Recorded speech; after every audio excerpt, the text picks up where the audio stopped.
कि गुरुजी हमें किसी के द्वारा ऐसा समझाया गया कि बेलपत्र का वृक्ष माता पार्वती की आंखों के आंसू से उत्पन्न हुआ है। हम आपको चरितार्थ की ओर लेकर के जाएं और शाश्वत बताएं तो असल रूप में बिल्व वृक्ष कैसे उत्पन्न हुआ है ये सुनो। कल बताया था, हमें कहा गया कि गुरुजी इसे और स्पष्टीकरण दीजिए ताकि हम सबके नेत्र पे लगे हुए जो पर्दे हैं वो साफ हो और हम शाश्वत सत्य को समझ पाएं।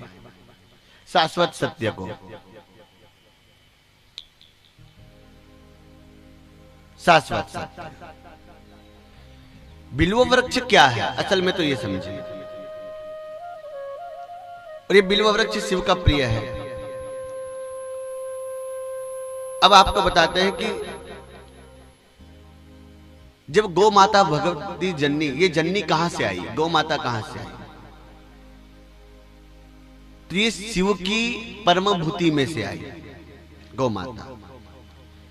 और उस समय भगवान स्वयंभू ने समस्त देवताओं को कहा कि सब गौ के अंदर जाकर के विराजित हो जाओ।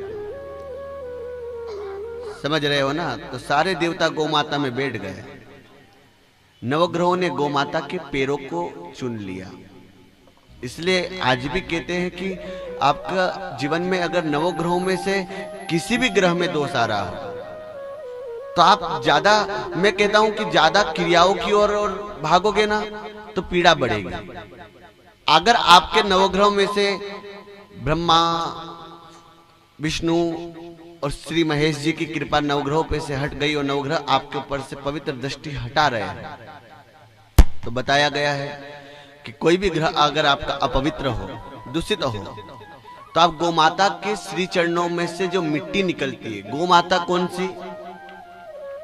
देसी गौ माता। और देसी गौ माता में से अगर आपका राहु नाराज है, आपका केतु नाराज है, आपका शनि विग्रह नाराज है, तो आप काली गौ माता की चरण की धूली मस्तक पर तिलक करके रखो। आपका राहु केतु अपने स्थान पर बैठेगा।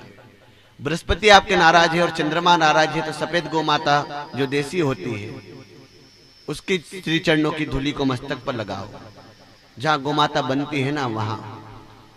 और अगर आपका सूर्य, आपका बुध बड़ा कमजोर चल रहा है, बड़ी पीड़ा हो रही है, उससे आपकी कुंडली में बहुत दोष आ रहे हैं, आपके कालसर्प दोष आपकी कुंडली में आकर के विराजमान हो गया, पितृ दोष आपकी कुंडली में आकर के विराजमान हो गया, तो आप कपिला गो जो होती है उस कपिला गो के ही दूध को, कपिला गो के गोबर को और कपिला गो के पांव की चरण की धूली को, तीनों को मिश्रण करके श्वेत चंदन के अंदर मिक्स करके तिलक लगाओ, देखो फायदा। ऐसा गौ माता का विधान है।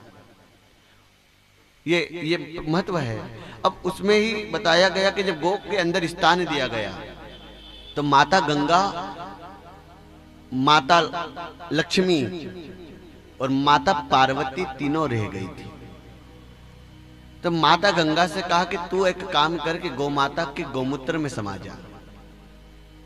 तो कहते हैं कि घर में गंगा जल ना हो तो गौमूत्र से ही आप कार्य चला सकते हैं। आप गौमूत्र, देसी गौ माता का गौमूत्र सेवन करो, कभी जीवन में तुम्हारे शरीर में कोई संकट नहीं आएगा, पीड़ा नहीं आएगी, कैसा भी रोग हो। ये दवाई है, मेडिकल की दवाई लेने की जरूरत नहीं पड़ेगी अगर गाय के गौमूत्र को पी लिया तो। हमारे पिताजी आज भी इतने स्वस्थ है, सुरक्षित है। हमारे दादाजी ने 117 बरस की आयु को जिया और 117 बरस की आयु में भी उन्होंने प्राण जब छोड़े ना तो उनकी मर्जी से उन्होंने कहा कि बस अब हमें प्राण त्यागना है, तो उन्होंने अन्न जल त्याग दिया। बोले बहुत आयु जी लिया और गीता रामायण पढ़ते पढ़ते उन्होंने प्राणों को त्यागा है। जब उनसे पूछा गया उस समय कि आप इतने अच्छी आयु और इतने सुरक्षित थे और 117 बरस की आयु में भी कपड़े हाथ से धोते थे, भोजन हाथ से बनाते थे, चलते फिरते थे, तो उनसे पूछा गया ना तो उन्होंने क्या उत्तर दिया कि मैं देसी गौमाता का गौमूत्र 14 बरस की आयु से लगा करके आज तक रोज सवेरे ग्रहण करते आया हूं।